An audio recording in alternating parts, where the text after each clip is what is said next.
Graça e paz, pessoal, tudo bem?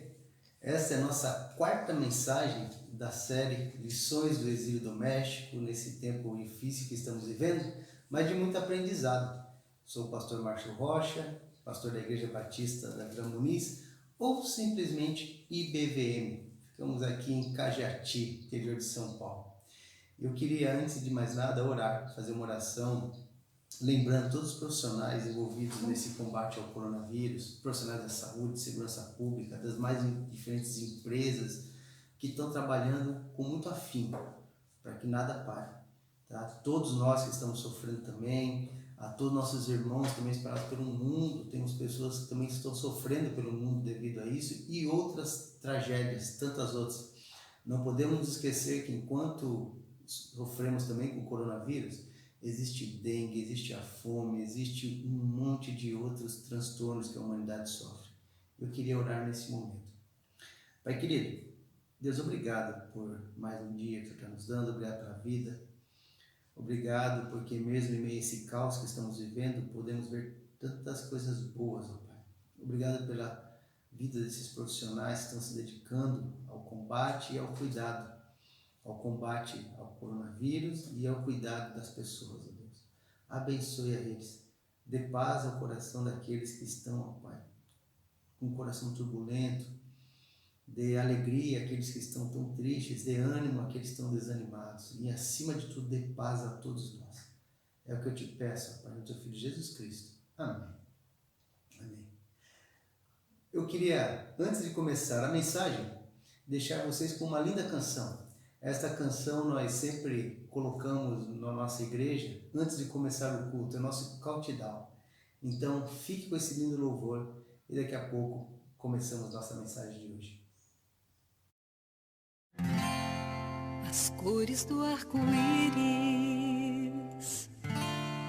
a brisa murmurar, o olhar apaixonado de alguém que está aprendendo a amar, as palavras de uma história, as estrelas a brilhar. Deus criou o mundo todo para testemunhar,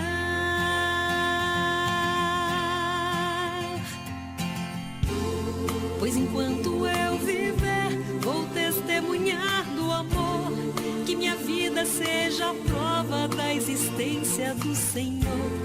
Cada passo que eu der seja oferta de louvor, pois enquanto eu viver, vou cantar do seu amor.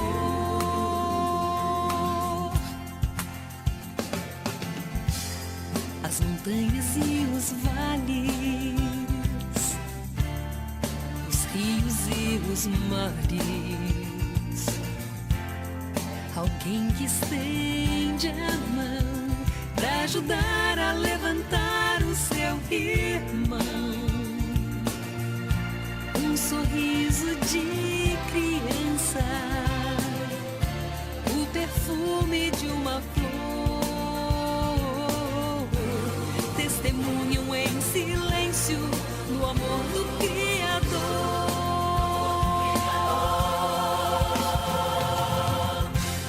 Pois enquanto eu viver, vou testemunhar o amor, que minha vida seja a prova da existência do Senhor. Cada passo que eu der seja oferta de louvor, pois enquanto eu viver, vou cantar, vou falar do seu amor. Pois enquanto eu viver, vou testemunhar o amor, que minha vida seja a prova da existência do Senhor. Cada passo que eu der seja oferta de louvor, pois enquanto eu viver, vou cantar do seu amor. Pois enquanto eu viver, vou testemunhar o amor, que minha vida seja a prova da existência do Senhor. Cada passo que eu der seja oferta de louvor, pois enquanto eu viver, vou cantar do seu amor. Pois enquanto eu viver, vou testemunhar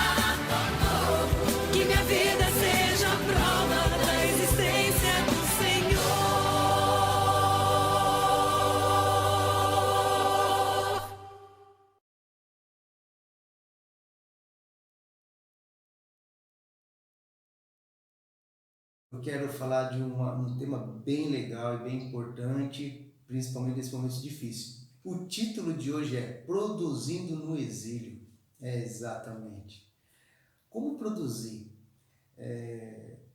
Temos visto que muitas pessoas têm ficado com muito medo, isso é natural, isso é normal.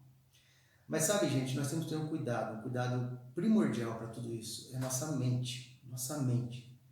O problema desse momento que o Brasil está vivendo não vai ser apenas o financeiro, não vai ser apenas o problema da saúde física, mas sobretudo da saúde mental, certo? Nós somos um povo caloroso, um povo que gosta de abraçar, de estar junto, e de repente viver esse isolamento nos deixa abatidos. Eu sou um cara que eu gosto muito de abraçar, de estar junto com pessoas, e minha esposa está me suportando nesses dias aqui, então é uma situação difícil. Ontem mesmo eu estava vendo a questão do coronavírus, eu usava barba, fiz a barba essa madrugada porque para evitar que fique, a gente vai tomando esses devidos cuidados, mas devemos ter uma precaução, certo?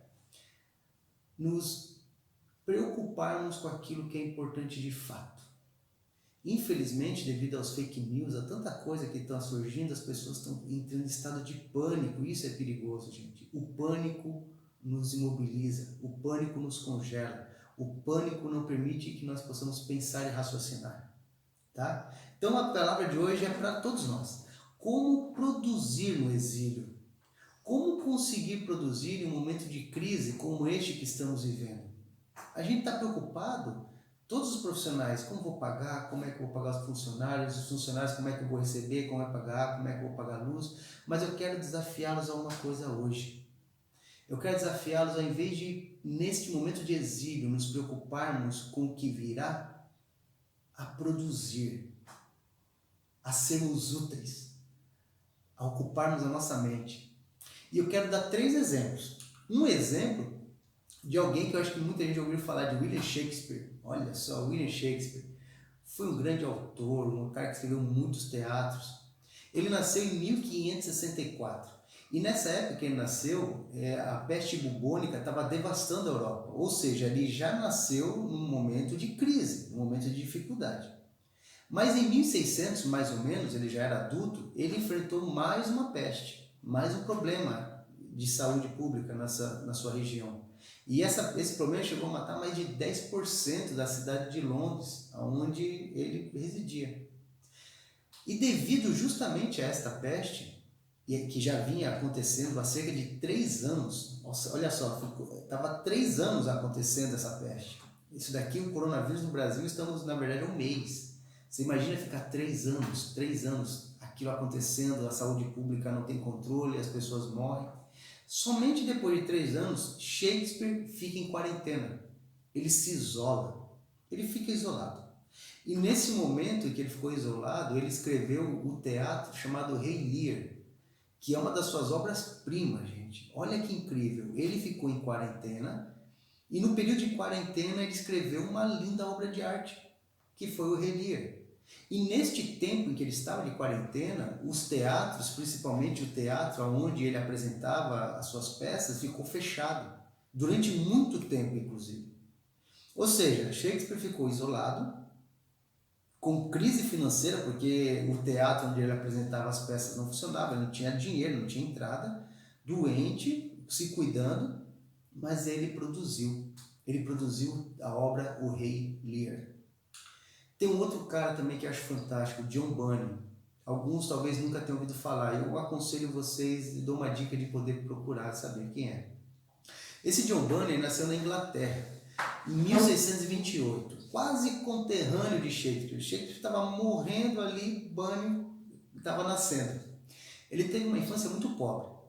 E olha só, com 14 anos ele perdeu, em um mês, a sua irmã caçula e a sua mãe. Depois ele cresceu, casou, se converteu e depois ele ficou viúvo, sua esposa faleceu. E a sua esposa deixou ele com 4 filhos. Desses 4 filhos, uma era cega. Depois disso, Bunyan se casou novamente com uma mulher chamada Elizabeth e ela ficou com ele até o fim da sua vida. Com o tempo, Bunny se tornou um pastor batista, uma congregação lá na sua região. Só que em 1660, devido à monarquia que tomou conta naquele momento, ficou proibida a pregação e todos que pregavam iriam ser presos. Mas John Bunny continuou pregando e por isso, pela insistência dele, ele ficou preso. E a sua prisão somou 12 anos, gente. Ele ficou 12 anos somando o tempo que ele ficou preso e solto, entre períodos de muito longos e períodos curtos. E durante esse tempo, em um desses períodos que ele estava preso, ele escreveu a seguinte carta, dizendo assim: a separação de a minha esposa e dos meus filhos sempre me tem sido como arrancar a carne dos meus ossos, enquanto eu estou neste lugar, na cadeia. Isso não somente porque os amo demais, mas porque eu sou sempre lembrado de suas privações, misérias e da grande falta que minha família terá se eu for tirado deles, especialmente minha pobre filhinha cega. Ah, pensar nas privações que a minha doce filha cega pode passar quebra o meu coração. Pobre criança. Que grande sofrimento será uma porção deste mundo. Ela poderá ser esbofeteada, mendigar, passar fome, frio, não ter o que vestir e milhares de outras calamidades. Sabe por que Bunny estava preocupado, gente? Porque naquela época ele não tinha aposentadoria, ele não tinha pensão. Ele era um pastor, mas não tinha uma renda suficiente e ele também era latoeiro. Só que ele preso, a sua família não tinha renda. E além da sua família não ter renda, ele tinha uma menina cega, não tinha pai, não tinha nenhum órgão que cuidasse delas. E Bunny preso, ele imaginava o que sua família estava sofrendo. Você tem noção do que é isso? Mas olha, durante esse período em que ele ficou preso, ele escreveu uma das maiores obras de artes do mundo cristão. É um livro chamado O Peregrino. Eu particularmente sou fã desse livro. Eu já li ele diversas vezes, já comprei acho que umas 8, 10 vezes, já dei de presente. É um livro fantástico, ao qual ele conta a viagem de um jovem até a cidade celestial. É um peregrino, ele vai peregrinando sobre essa vida. Eu indico esse livro para você ler. Foi o primeiro livro cristão que eu li na minha vida, eu era um adolescente, e é fantástico. Mas por que eu estou dizendo isso? John Bunny escreveu O Peregrino enquanto ele estava preso, em cárcere. Este livro Peregrino, depois da Bíblia, prestem atenção, depois da Bíblia, é o livro cristão mais vendido no mundo. Incrível. Incrível como Shakespeare, na época de quarentena, escreve a obra O Rei Lear. Incrível como John Bunny, enquanto estava preso, escreveu O Peregrino. Esses homens têm algo em comum. A prisão, o cárcere, o exílio não os tornou improdutivos. Eles continuaram produzindo. Inclusive, desse período veio talvez as obras-primas de suas vidas. E no mundo de hoje não é diferente. Quantas pessoas que a gente conhece que viveu o exílio da época da ditadura escreveram lindas peças, lindas músicas, lindas poesias. Gente, estar no exílio, estar em quarentena, não pode significar estar improdutivo. Como pastor, eu estou aqui, mas eu já estou pensando no culto de volta, já estou pensando nos projetos, estou sonhando, porque isso nos torna vivos. Você, empresário, está parado, está fechado? Não se desespere, não se entristeça. Pense em como vai ser quando você voltar. Lembre-se, agora está difícil, mas lembre que quando tudo isso acabar, as pessoas precisarão comprar, as pessoas precisarão... Então pense nisso. Você, funcionário que está sem salário, ou está preocupado com a falta de salário, calma. Pense em meios, pense em outras formas. Talvez nesse período que nós vamos passar de quarentena, seja o período mais produtivo da nossa vida. Talvez desse período Deus vai colocar no teu coração sonhos, projetos que vai mudar a tua vida. E para isso eu quero falar de um terceiro personagem, que é um dos caras que eu admiro demais, chamado Apóstolo Paulo. Todos devem conhecer. O apóstolo Paulo foi o apóstolo que escreveu a boa parte dos livros do Novo Testamento, certo? Mas não teve uma vida fácil.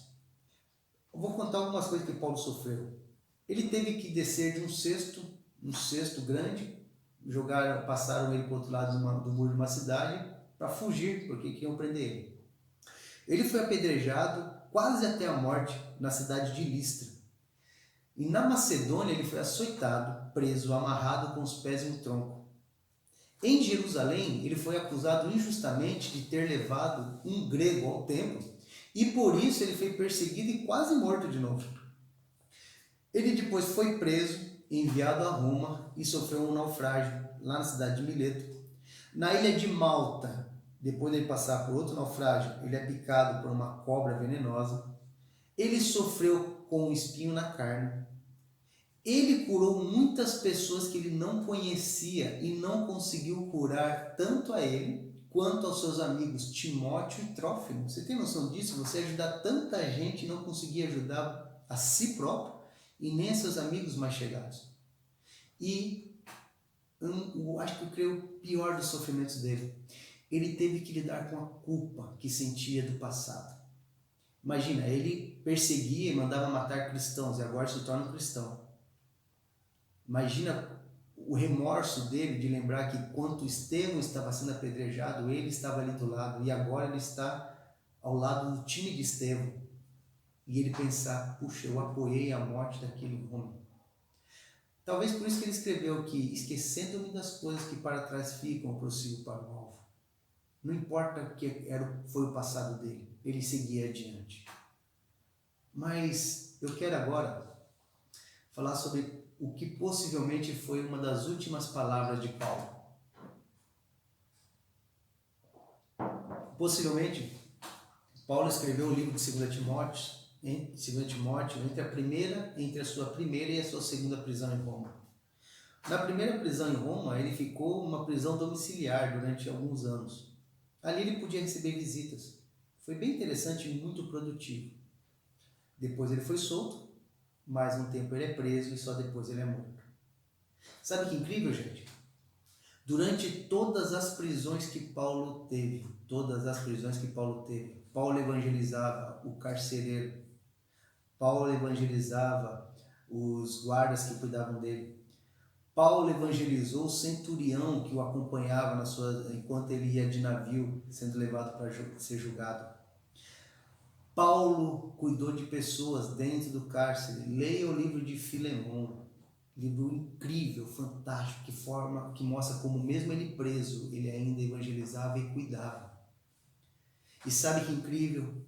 Enquanto Paulo estava preso no cárcere, isolado do mundo, ele produziu as mais lindas epístolas, as mais lindas cartas que temos no Novo Testamento. Paulo estava doente, ficou preso, doente, machucado, triste. Paulo poderia se isolar do mundo. Lembra? Não tinha internet, não tinha Facebook, ele não tinha contato com o mundo exterior, gente. Era só através de algumas pessoas que vinham visitá-lo de vez em quando. Mas enquanto Paulo estava preso, em vez dele se deprimir, ele se inspirou. Na verdade, o Espírito Santo o encheu. E Paulo produziu as mais lindas cartas que temos no Novo Testamento. São chamadas cartas da prisão. Eu desafio você a pesquisar e ler.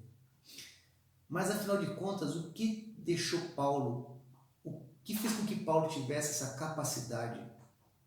Como que ele conseguiu, em meio a um isolamento, cheio de machucado, feio, porque ele foi apedrejado, ele foi açoitado, ele passou por naufrágio, ele foi picado por cobra. Irmãos, quando ele diz na Bíblia que carrega em mim as marcas do Evangelho, as marcas de Cristo, possivelmente eram cicatrizes.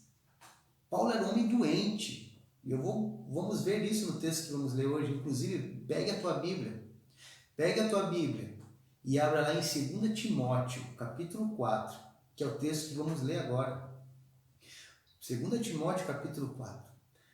Paulo, um homem que sofreu tanto com a sua consciência, por tudo que ele havia feito no passado. As pessoas acusando ele e ele tendo que lidar com aquelas acusações. Mas você antes fazia isso, agora quer dar uma de santinho? É difícil. E Paulo soube lidar com isso. Paulo soube lidar com o abandono, Paulo soube lidar com as dores na alma e as dores na carne. E mesmo preso, durante as várias prisões que ele teve, durante as várias momentos de solidão, ele foi útil, ele produziu. Olha só, 2 Timóteo, capítulo 4, vamos ler do versículo 1 ao 22. Ele diz assim, ele está falando uma carta dirigida ao seu amigo, companheiro e discípulo Timóteo. Na presença de Deus e de Cristo Jesus, que há de julgar os vivos e os mortos, por sua manifestação e por seu reino, eu o exorto solenemente. Pregue a palavra, olha que incrível, esteja preparado a tempo e fora de tempo. Agora eu quero falar para os cristãos, para você que está me ouvindo e você é crente, é filho de Deus. Qual a desculpa para não estar pregando o evangelho? Ah, pastor, não está tendo culto. Você está entendendo que eu estou falando de um homem que foi preso há cerca de 2.000 anos atrás, numa época que não tinha tecnologia. E mesmo preso, ele pregava a tempo e fora de tempo.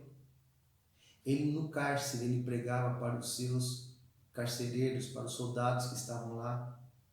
Todos aqueles que iam visitar ou que ele tinha um encontro, ele pregava a tempo e fora de tempo. E nós estamos em nossas casas com internet e com disposição. E ao invés de estarmos pregando, levando palavra de esperança, estamos remoendo, nos fazendo de coitados. Olha só. Ele continua, repreenda, corrija, exorte com toda a paciência e doutrina. Pois virá o tempo em que não suportarão a sã doutrina. Pelo contrário, sentindo coceira nos ouvidos, segundo seus próprios desejos, juntarão mestres para si mesmos. Eles se recusarão a dar ouvidos à verdade, voltando-se para os mitos. Ele está dizendo tudo isso para Timóteo. Versículo 5. Você, porém, seja sóbrio em tudo e suporte os sofrimentos. Ah, gente. Seja sóbrio. Sabe quem está dizendo isso? Um homem preso, doente, esquecido por todos. E mesmo em meio a essa situação, ele continua sóbrio. E mesmo em meio a toda essa situação, ele consegue não se desesperar. E ainda fala, suporte o sofrimento. Meus irmãos, Paulo fala isso porque quando Deus chama ele, lá no caminho de Damasco, em Atos capítulo 9, e ele é levado à casa do servo de Deus, o próprio Jesus fala, este Paulo é aquele que eu escolhi para sofrer por meu nome. Paulo sabia que o que esperava nele no mundo era sofrimento, ou seja, todo sofrimento que vinha ele estava preparado. Jesus diz, nesse mundo vamos ter aflições. Vocês entendem que a Bíblia é muito clara? Vocês entendem que a Bíblia não nos promete uma vida de paraíso aqui na terra?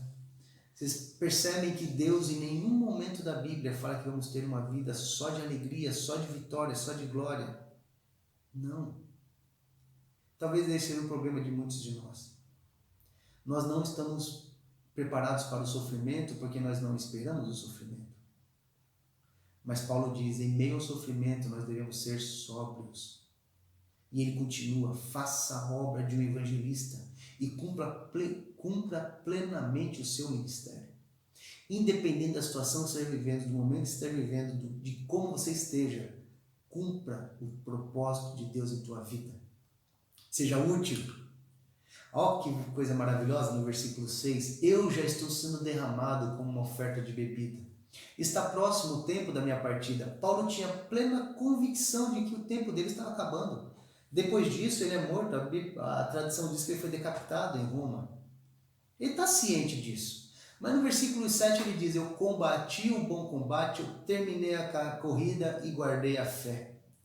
Agora me está reservada a coroa da justiça, que o Senhor, o justo juiz, me dará naquele dia. E não somente a mim, mas também a todos os que amam a sua vinda. Gente, Paulo está ciente que está para morrer. Paulo está ciente que o fim dele está acabando. Mas uma coisa ele tem orgulho. Ele fala, eu combati o bom combate.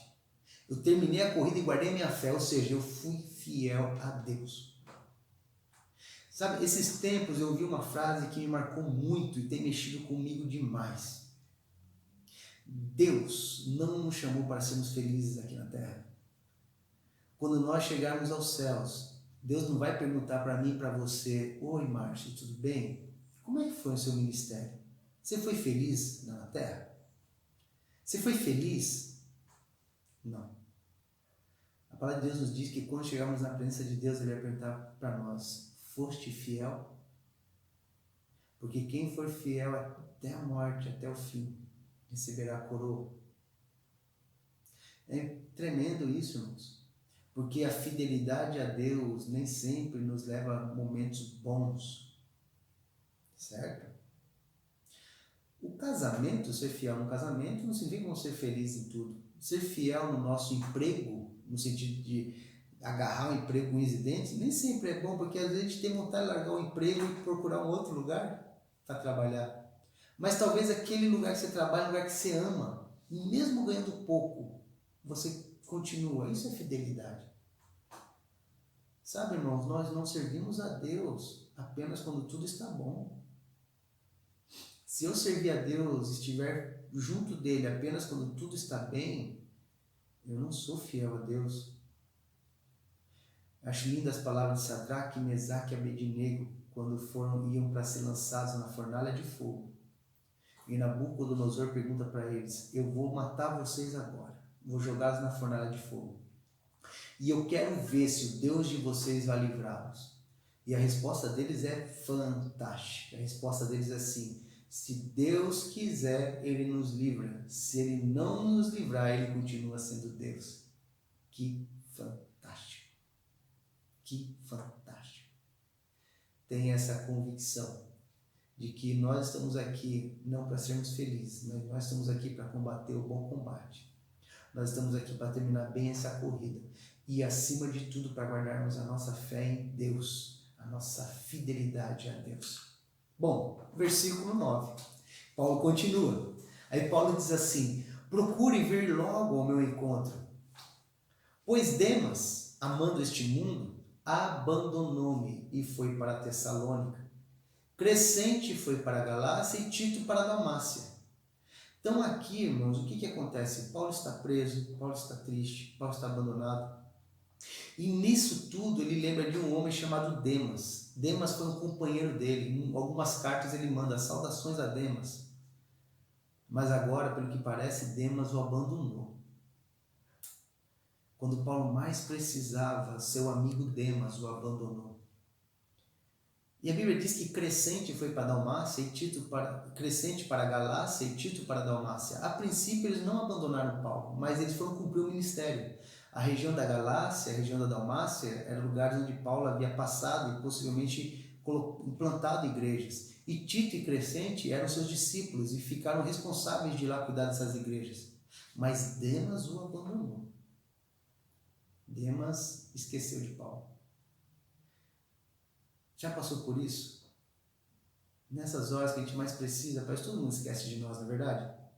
Parentes se esquecem de nós, amigos se esquecem de nós, o pastor se esquece de nós. Olha o versículo 11. Só Lucas está comigo. Sabe o que é maravilhoso? Vocês lembram qual é a profissão de Lucas? Lucas é médico. Lucas é médico. E Paulo está no fim da sua vida, preso, isolado, doente. E possivelmente aqui ele saiu de uma prisão. Essa carta, ele foi, como eu falei, ele foi escrito entre uma prisão e outra. Ele estava recém-saído de uma cadeia e se preparando para ir para uma outra. Mas Lucas estava com ele.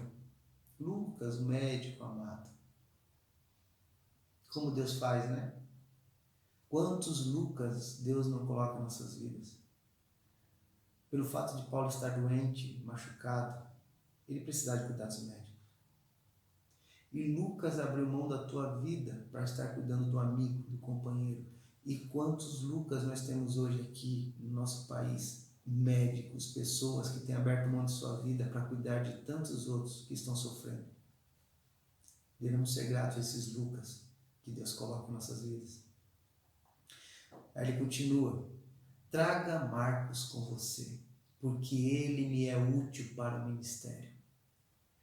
João Marcos era um jovem que há muito tempo atrás tinha abandonado Paulo na primeira viagem missionária. E Paulo ficou muito bravo com João Marcos. Ele era sobrinho de Barnabé. E Barnabé, na segunda viagem missionária, falou para Paulo: Paulo, vamos levar João Marcos com a gente? Paulo ficou irritado. Paulo falou: de maneira nenhuma, Barnabé. Esse jovem já esqueceu, já abandonou a gente, não é de confiança. E por causa disso, Paulo e Barnabé brigaram e se separaram. Barnabé pegou João Marcos e viajou para um lado, e Paulo foi com Silas. Paulo tinha um coração peludo, coração difícil de Paulo. Naquele momento, para Paulo, João Marcos não valia nada. Mas no fim de vida de Paulo, olha que interessante, aquele homem que não valia nada agora é útil para ele. A vida dá voltas. Versículo 9, ele diz que Crescente, que era amigo, o abandonou. E agora ele diz que João Marcos, que ele não dava nada, agora é útil para ele. Sabe, irmãos, nos momentos de crise que vivemos como esse, a vida nos surpreende. Pessoas que a gente achava que sempre estaria conosco nos abandonam. E pessoas que nós achávamos que não valiam nada, que não dávamos o valor, estão junto de nós. Olha só, a vida dá voltas. Aí ele continua, versículo 13. Quando você vier, traga a capa que deixei na casa de Carpo, em Troade, e os meus livros, especialmente os pergaminhos. Ah, que incrível! Paulo estava sabendo que estava para acabar a vida dele. Paulo sabia que já está próximo à sua morte. O que você faria se soubesse que a tua vida está para acabar? O que você faria se você soubesse que tudo já está um instante de tempo para você morrer? Talvez eu falasse assim: bom, eu vou agora descansar, eu vou curtir, eu vou fazer porque já vou morrer mesmo. Mas sabe o que Paulo está preocupado? Primeiro, ele perde a capa, porque a capa, a roupa não era como antes. Roupa era algo muito caro, não tinha muito. E a gente vai ver logo na frente que logo ia chegar o inverno, então Paulo ia precisar da capa caso chegasse o inverno. Ele está preocupado com a sua saúde física. Mas Paulo, você já não acha que vai morrer? Não interessa. Se eu morrer, beleza, mas se eu não morrer, eu vou precisar dessa capa. Ele está preocupado com a saúde física dele, porque ele sabe que não pode ficar mais doente. Ele tem muito a fazer. E incrível que ele fala: traga os meus livros e especialmente os pergaminhos. Gente, Paulo era um cara que ele estava cuidando da saúde mental dele. Vocês têm noção disso? O cara sabe que está para morrer, o cara sabe que o fim da vida dele está chegando, o final de sua vida, mas ele quer produzir, ele quer ter conhecimento. Traga os livros, traga os pergaminhos, eu preciso ler, eu preciso aprender, eu tenho muito a produzir. Mas Paulo, você mesmo disse que já está quase para morrer, mas enquanto isso eu estou vivo, cara. E enquanto eu estou vivo, eu vou produzir. Mas para mim produzir, eu tenho que cuidar da minha saúde. Por isso, traz a capa, porque logo, logo o inverno vai chegar e eu não posso ficar doente. Olha lá, versículo 14. Alexandre, o ferreiro, causou-me muitos males. O Senhor lhe dará retribuição pelo que fez. Previna-se contra ele, porque se opôs fortemente às nossas palavras, e na minha defesa ninguém apareceu para me apoiar. Todos me abandonaram. Que isso não lhe seja cobrado. Paulo foi abandonado por Demas. Agora Paulo fala então Alexandre, de um tal de Alexandre, que causou muitos males. Ao que parece, esse Alexandre foi um camarada que entregou Paulo. E Paulo foi perseguido por causa dele. Paulo era humano, gente. Paulo era humano. E Paulo tinha problemas em lidar com essas situações. Você vê que ele guarda mágoa aqui. Certo? E assim somos nós. Ele guardou mágoa de Crescente, de Demas, que o abandonou. ele guardou mágoa de Alexandre, que causou muitos males a ele, e no versículo 16 ele diz que na primeira defesa dele, ou seja, na primeira vez que ele foi levado para ser julgado em Roma, ninguém apareceu para apoiá-lo. Vocês têm noção de quantas pessoas Paulo ajudou em sua vida? Quantas pessoas Paulo curou? Quantas pessoas Paulo pastoreou? Quantas pessoas Paulo ajudou através das ofertas que ele levava para as igrejas? Ele era um cara que levava oferta, recolhia oferta, levava para os pobres, ajudava as viúvas. Paulo era um cara que ajudou muita gente. Quando ele foi passar pelo primeiro julgamento em Roma, possivelmente ele esperava que algum desses viessem para estar ao lado dele, mas ninguém apareceu. Ninguém foi ver Paulo. Ninguém foi dar uma palavra de apoio a Paulo.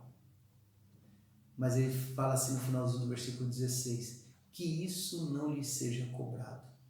Ou seja, deixa isso para lá. Passou. Sabe, gente, temos que ter um cuidado nesse período de quarentena. Há um ditado popular que diz que cabeça vazia é oficina do diabo. Paulo pediu livros e pergaminhos para ocupar a mente dele com coisas boas. Ocupe a tua mente com coisas boas, assista coisas boas, deixa de ver fake news, se for necessário, desliga a tua internet, assista pregações, filmes bons, leia um livro. Se você não consegue lidar com essas informações que chegam, se desligue, porque isso vai te deixar doente. Paulo sabia disso, por isso que Paulo se preocupava em se encher de coisas boas. E mais uma coisa, apesar de todas essas lembranças que ele está trazendo à mente, de Demas que abandonou, de Alexandre que causou mal, de todos que o abandonaram, ele fala assim, que isso não lhe seja cobrado, ou seja, passou. Então cuidado, gente, porque nesse período de quarentena, nesse período de ociosidade, pode nos levar a remoer coisas que deveríamos já ter esquecido. Por isso devemos saber lidar com isso. Transforme dor em perdão. Porque se vivermos esse tempo que estamos, de isolamento, de exílio, de quarentena, remoendo coisas do passado, vamos sair desse tempo pior de como chegamos. Encha a tua mente de coisas boas. O próprio Paulo fala em Filipenses, que é um livro incrível. Leia uma carta que ele escreveu preso. Pense em tudo que é bom, pense em tudo que é do alto, pense em tudo que é de boa fama, pense nas coisas de Deus, pense em coisas boas, deixa de pensar em coisas ruins. Em vez de pensar em o que você está sofrendo, por que não pensar em como você pode ajudar outras pessoas? Era isso que motivava Paulo, gente. Paulo preso não está preocupado com ele está preocupado assim, eu tenho que ajudar as outras igrejas. Eu tenho que escrever carta, porque uma igreja fundamental está precisando de ajuda, outra igreja está passando por problemas. Ele, em vez de se preocupar consigo próprio, ele estava dentro das cadeias, dentro das prisões, dentro do cárcere, dentro do isolamento, ajudando aqueles que estão lá fora. Você pode ser útil. Você pode ser útil. Pense em como. Agora, o versículo 17 é incrível, é a cerejinha do bolo. Lembra? Paulo foi abandonado, Paulo foi esquecido, Paulo está triste. Aí ele diz no versículo 17, mas o Senhor permaneceu ao meu lado e me deu forças, para que por mim a mensagem fosse plenamente proclamada e todos os gentios a ouvissem, e eu fui libertado da boca do leão. Ou seja, eu fui julgado, meu primeiro julgamento, ninguém foi me ver.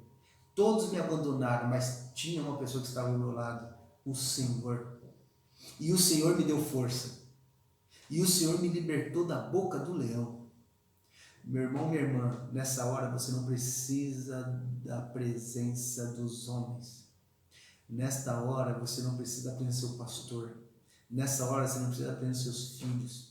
Por mais que a família faça falta, por mais que um apoio espiritual humano faça falta, se você tiver Deus ao teu lado, você não precisa de mais ninguém. O Espírito Santo é o teu companheiro. Eis que estou convosco todos os dias, até a consumação dos séculos.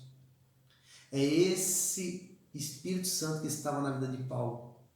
Era ele que, enquanto Paulo estava sozinho, humanamente falando, ele se sentia acompanhado por Deus. E ele fala: os homens me abandonaram, mas Deus esteve comigo. E essa é a certeza que eu tenho para nossas vidas. Apesar de tudo que estamos vivendo, Deus está conosco. O Senhor, versículo 18, me livrará de toda obra maligna e me levará salvo para o reino celestial. A Ele seja glória para todos sempre. Amém. Gente, Paulo sabia do sofrimento que ele estava vivendo. Paulo tinha noção do perigo que ele estava passando, mas Paulo tinha certeza de uma coisa mais preciosa. Ele sabia que Deus o livraria de tudo e que na hora que Deus não o livrasse, ele chegaria a salvo ao reino celestial, ou seja, o paraíso. Deus pode nos livrar desse momento agora, mas se houver um momento em que Deus não nos livre, se ou por esse motivo ou por outro nós viermos a morrer, Ele nos levará salvos no reino celestial. E eu quero deixar esse convite a você. Se você ainda não entregou a tua vida a Cristo, aproveite para entregar agora. Ore ao Senhor. Peça para Ele mudar a tua vida. Não importa quem você era, importa quem você vai passar a ser. Não importa se os homens te abandonaram, importa que Deus estará contigo. Não importa se está vivendo um momento de dificuldade, importa que Deus é poderoso para nos livrar de todo mal. E quando fecharmos os olhos aqui nesse mundo, abriremos ele lá no céu. Se eu não morrer pelo coronavírus, irei morrer por algum outro motivo. Se eu não morrer pelo coronavírus, eu posso morrer por idade, mas eu posso morrer por acidente, alguma coisa. Fato é, vou morrer. Eu vou morrer. Você também. Mas, pastor, e a volta de Cristo? Se eu estiver preparado para morrer, eu estou preparado para a volta de Cristo. Um dia estaremos no reino celestial. E a pergunta para mim e para você é: você combateu o bom combate? Você terminou a carreira bem? Você guardou a fé? Você foi útil quando deveria ser? Você foi produtivo nas horas que precisavam ser? Agora é hora de sermos produtivos. Paulo do cárcere escreveu várias cartas. William Shakespeare, na quarentena, escreveu O Rei Lear. John Bunyan, preso, escreveu o livro Peregrino. Qual o legado que você vai deixar para os outros nesse período de quarentena? Apenas reclamação? Apenas lamúrias? Como tua família vai te ver depois disso? Qual o legado que vamos deixar para a humanidade depois desse tempo que Deus está nos tratando? Versículo 19, 20 e 21. Saudações a Priscila e a Áquila e a casa de Onesíforo. Erasto permaneceu em Corinto, mas deixei Trófimo doente em Mileto. Procure vir antes do inverno. Está vendo porque ele perde a capa? O inverno está chegando. Ou seja, momentos piores poderão chegar. Mas traga a capa. E vamos nos prevenir. Devemos ter esse cuidado. Devemos entender que também não somos Deus, gente. Não conseguiremos salvar a todos. Paulo diz que ele deixou Trófimo doente lá em Mileto, o amigo dele. Você acha que não apertava o coração de Paulo? Nossa, mas eu orava e tantas pessoas eram curadas. Por que eu não consegui curar Trófimo? Porque Deus mandou essa graça? Porque Deus não quis. Deus não permitiu. Ponto. Paulo tem que lidar com isso. Paulo curou a muitos, mas não curou Trófimo, não curou Timóteo. Devemos entender que nós somos Deus. Eu, como pastor, tenho que entender que eu não vou conseguir ajudar a todos. Eu tenho que entender que eu não vou conseguir alcançar a todos, mas aqueles que eu puder, estarei fazendo. Paulo diz a Timóteo: cuida-te primeiro de ti mesmo, e só depois poderás salvar a muitos. Entenda, você e eu não somos Deus. Infelizmente não poderemos ajudar a todos, mas todos que estiverem ao nosso lado, podemos e devemos ajudar. E Eubulo, Prudente, Lino, Cláudia e todos os irmãos enviam-lhes saudações. Versículo 22. E é o que eu quero desejar a vocês. O Senhor seja com o seu espírito. e a graça seja com vocês. Como produzir, mesmo no exílio? Primeiro, gente, não deixe de sonhar. Paulo preso, ele se preocupava com o que estava lá fora, ele se preocupava com as igrejas que ele havia implantado. Sonhe, sonhe. Planeje, não deixe de planejar.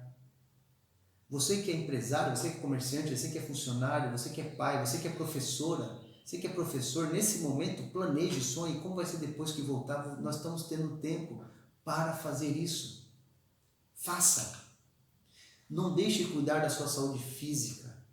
Não deixe de cuidar da sua saúde mental, gente. Se puder, faça exercício onde você está, cuide da alimentação, cuide da sua saúde mental, ouça coisas boas, para de ouvir besteira. Se for necessário, sai dos grupos de família, dos grupos aí que só traz preocupação para a tua mente. Cuide da sua saúde mental. Não deixe principalmente de cuidar da sua saúde espiritual. O espírito é acima do corpo e da mente, pois o espírito é eterno. Cuide da saúde espiritual nesse momento. E que este período de exílio seja o mais produtivo das nossas vidas, que saiamos daqui melhores e mais fortes de quando chegamos.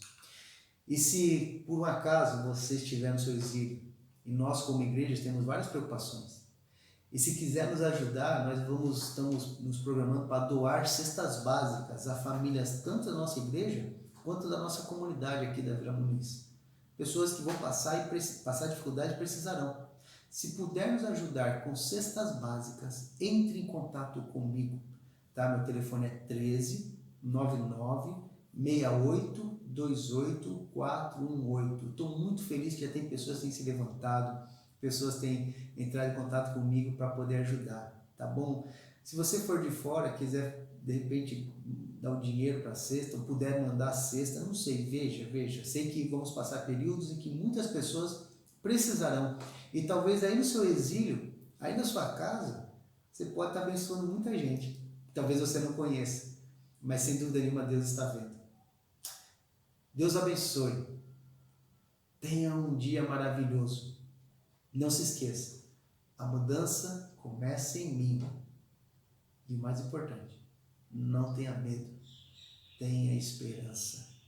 Até a próxima, gente. Deus abençoe grandemente. Um beijo.